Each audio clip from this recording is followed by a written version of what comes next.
برائیوں سے پاک فرما دیا ہے, سارے نجاستوں سے پاک فرما دیا ہے, سارے آلودگیوں سے پاک فرما دیا ہے. یہ پاک بھی ہے, صاف بھی ہے, بہتر بھی ہے, افضل بھی ہے, اور نبی کے گھر والے بھی ہے, نبی کے در والے بھی ہے.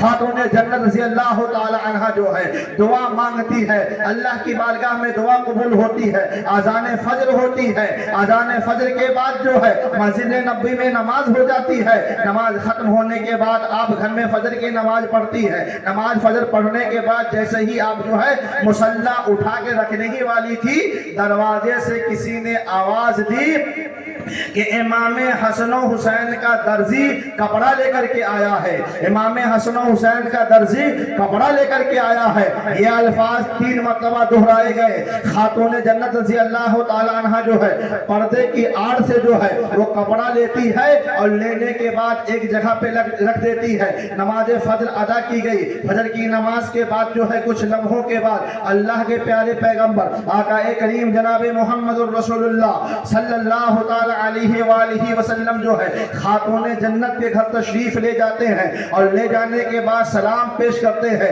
نبی اپنی بیٹی کو سلام پیش کرتے ہیں. اے مسلمانوں غور کرو, خاتم الانبیاء سید المرسلین شفیع کون و مکان اپنی بیٹی کو سلام کر رہے ہیں. گویا سے یہ بات اور یہ ذہن ہمیں مل رہا ہے کہ جب بھی اپنی بیٹی کے یہاں تشریف لے کر کے جائے اپنی بیٹی کو ہم بھی سلام کر دیا کرے, تاکہ میری بیٹی کا بھی جو ہے حوصلہ افزائی ہو جائے.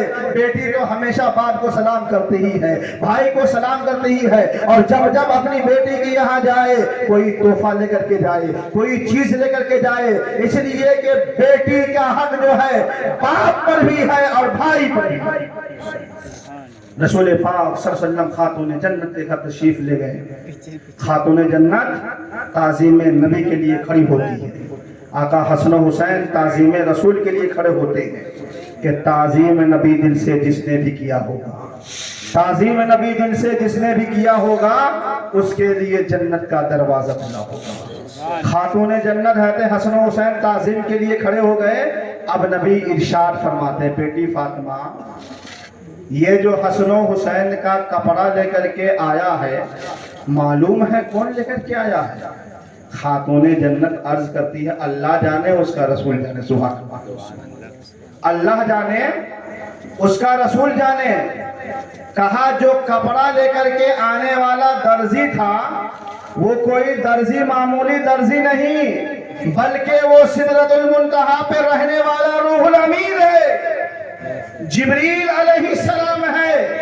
اور جبریل علیہ السلام کو اللہ نے حکم دیا کہ جبرائیل جنت جاؤ, وہاں سے حسن و حسین کا جوڑا لے جاؤ اور لے جا کر کے نماز عید سے پہلے پہنچا دو. کہا اللہ کے نبی صلی اللہ علیہ وسلم اللہ نے آپ کے وسیلے سے ہماری دعا کو قبول فرما لی اور حسن و حسین کے لیے جنت سے لباس آ گیا. اسی لیے کسی شاعر نے اس مقام پہ کہا ہے کتنا بلند بالا ہے رتبہ حسین کا, کتنا بلند بالا ہے رتبہ حسین کا, جبرائیل لائے خلد سے جوڑا حسین کا, جبرائیل لائے خلد سے جوڑا حسین کا.